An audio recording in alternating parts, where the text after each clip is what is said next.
അസ്സലാമു welcome to your YouTube channel. നമ്മൾ കാണിക്കാൻ മുതിര പൊടിച്ചതാണ്. ആ മുതിര പൊടിച്ചത് നമ്മളെ ഫുഡ് ഐറ്റംസിൽ ചേർത്തിട്ടുണ്ടെങ്കിൽ, അതായത് കറി വെക്കുമ്പോൾ ഫ്രൈ വെക്കുമ്പോൾ ഒക്കെ ചേർത്തിട്ടുണ്ടെങ്കിൽ കിട്ടിലും ടേസ്റ്റാണ് ഉണ്ടാവുക. അപ്പോൾ അതെങ്ങനെ ഉണ്ടാക്കാൻ നോക്കാം. അപ്പോൾ നമ്മൾ വീഡിയോ പോകുന്നവർ നമ്മുടെ ചാനൽ ആദ്യമായിട്ട് കാണുന്നവരാണെങ്കിൽ ഒന്ന് സബ്സ്ക്രൈബ് ചെയ്യുക, തൊട്ടടുത്തുള്ള ബെല്ലൈക്കൺ ക്ലിക്ക് ചെയ്യുക. എന്നാൽ മാത്രമാണ് ഞാൻ ഇടുന്ന പുതിയ വീഡിയോസ് നോട്ടിഫിക്കേഷൻ നിങ്ങൾക്ക് കിട്ടുള്ളൂ കേട്ടോ.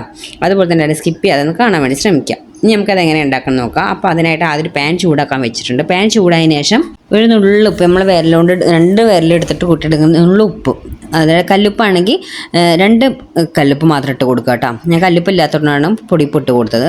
ആ ഉപ്പിട്ടതിന് ശേഷം കുറച്ച് കറിവേപ്പില കൂടിയാലും കുഴപ്പമൊന്നുമില്ല. അത് നല്ല കഴുകി വെള്ളമില്ലാത്ത വേണം ഇട്ട് കൊടുക്കാം കേട്ടോ.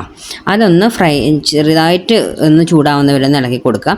കറിവേപ്പില തീരെ വെള്ളം ഉണ്ടാവാൻ പാടില്ല. കാരണം കഴുകിയതിന് ശേഷം ഒരു കോട്ടൺ ടവൽ വെച്ചിട്ട് നല്ല തുടച്ചിട്ട് ഇട്ട് കൊടുത്താലും മതി. പിന്നെ ഇതിലേക്ക് അതിനെ ഒന്നുകൂടി വെള്ളം ഉണ്ടെങ്കിൽ ഡ്രൈ ആവാനാണ് എന്നിട്ടൊന്ന് ചൂടാക്കി എടുക്കുന്നത്. അതുപോലെ തന്നെ ഫ്ലെയിം ആദ്യം കൂട്ടി വെക്കുമ്പോൾ, നമ്മൾ പാൻ വെക്കുമ്പോൾ കൂട്ടി വെച്ചിട്ടുണ്ടാവുമല്ലോ, അതിന് ശേഷം ഉപ്പിട്ട് കൊടുക്കുമ്പോൾ നല്ല ലോയിൽ ഇട്ടിട്ട് കൊടുക്കുക കേട്ടോ. അതിന് ശേഷം പിന്നെ മുതിരൊക്കെ ഇട്ടതിന് ശേഷം നമുക്ക് മീഡിയത്തിൽ ഇട്ടാൽ മതി. നമ്മൾ കറിവേപ്പില ഒന്ന് ചൂടായി കളറൊന്ന് ചെറുതായിട്ട് ചേഞ്ച് ആയതിനു ശേഷം നമ്മളെ മുതിര ഇട്ട് കൊടുത്തിട്ടുണ്ട് കേട്ടോ. മുതിര നമുക്ക് എത്രയാണോ ആക്കി വെക്കേണ്ടത് അത്ര എടുത്തിട്ട് ഇട്ട് കൊടുത്താൽ മതി. അതിട്ട് കൊടുത്തതിന് ശേഷം നന്നായിട്ട് വറുത്തെടുക്കണം കേട്ടോ. നന്നായിട്ട് തന്നെ വറവ് വരണം, പച്ച ടേസ്റ്റ് പാടില്ല. അതായത് ഇത് വറന്ന് വരുമ്പോൾ നമുക്കറിയാം അതിങ്ങനെ കിടന്നിങ്ങനെ പൊട്ടും, മുതിര കിടന്ന് പൊട്ടും. ആ ഒരു സ്റ്റേജ് വരെ ആവണം കേട്ടോ. മീഡിയത്തിന് ഇട്ടാൽ മതി, കരിയണ്ട. പിന്നെ നമ്മളെല്ലാം ഇളക്കി കൊടുത്ത് അപ്പോൾ അതുപോലെ തന്നെ നല്ല ഫ്രൈ ആയി വന്നിട്ടുണ്ട് കേട്ടോ. ഇപ്പോൾ ഈ കറിവേപ്പിലാണെങ്കിൽ നമ്മൾ ഫുഡ് ഐറ്റംസിൻ്റെ കൂടെ നമ്മൾ കഴിക്കില്ല, എടുത്ത് കളയും. കറിവേപ്പില നമുക്ക് കൊളസ്ട്രോൾ കുറയാനാണെങ്കിലും നമ്മളെ ഹെൽത്തിനും ഹെയറിനൊക്കെ ഒരുപാട് ബെനിഫിറ്റ് ഉണ്ട് ഈ കറിവേപ്പിലിനെ കൊണ്ട്. അപ്പോൾ ഇങ്ങനെ ആകുമ്പോൾ പൊടിച്ചിട്ടാകുമ്പോൾ നമ്മൾ ഫുഡ് ഐറ്റംസിൽ ആവുകയും ചെയ്യും, നമ്മൾ കഴിക്കുകയും ചെയ്യും. അപ്പോൾ കറിവേപ്പില എത്ര കൂടുതലെടുത്തോ അത്രയും നല്ലതാണ്.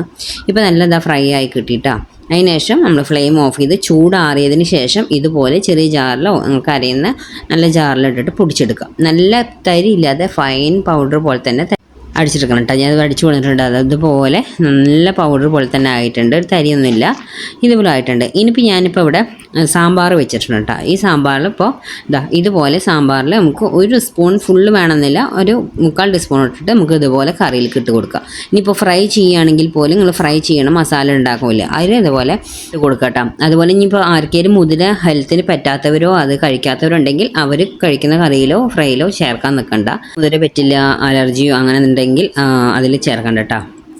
കഴിക്കാൻ പറ്റുന്നവർ മാത്രം ചേർത്താൽ മതി. അപ്പോൾ ഇത് ഫ്രൈ വെക്കണേലാണെങ്കിലും നമുക്ക് കറിയിലാണെങ്കിലും ഏത് കറിയിലാണെങ്കിലും നമുക്ക് ഇതുപോലെ 1 സ്പൂണോ 3/4 ടീസ്പൂണോ നമുക്ക് ഇട്ട് കൊടുക്കാം കേട്ടോ. നല്ല ടേസ്റ്റ് ആയിരിക്കും. അപ്പോൾ ഇനിയിപ്പോൾ ഈ ബാക്കിയുള്ള പൗഡർ നമുക്ക് നല്ല ഡ്രൈ ആയിട്ടുള്ളൊരു ബോട്ടിൽ നമുക്ക് എടുത്ത് വെച്ചാൽ നമുക്ക് ആവശ്യമുള്ളപ്പോൾ ഇതുപോലെ എടുത്ത് ഉപയോഗിക്കാം കേട്ടോ. എപ്പോഴും വെള്ളമില്ല ആവാതെ ശ്രദ്ധിക്കണം കേട്ടോ. വെള്ളം ആവാൻ പാടില്ല, നമ്മൾ എടുത്ത് വെക്കുന്ന പൗഡറല്ല. അപ്പോൾ വെള്ളം ആവാതെ തന്നെ ശ്രദ്ധിക്കുക. അപ്പോൾ ഇത്ര നമ്മുടെ വീഡിയോ ഇഷ്ടമാണെങ്കിൽ ലൈക്ക് ചെയ്യാനും ഷെയർ ചെയ്യാനും കമൻറ്റ് ചെയ്യാനും സബ്സ്ക്രൈബ് ചെയ്യാനും മറക്കരുത്. Okay, bye bye, thank you.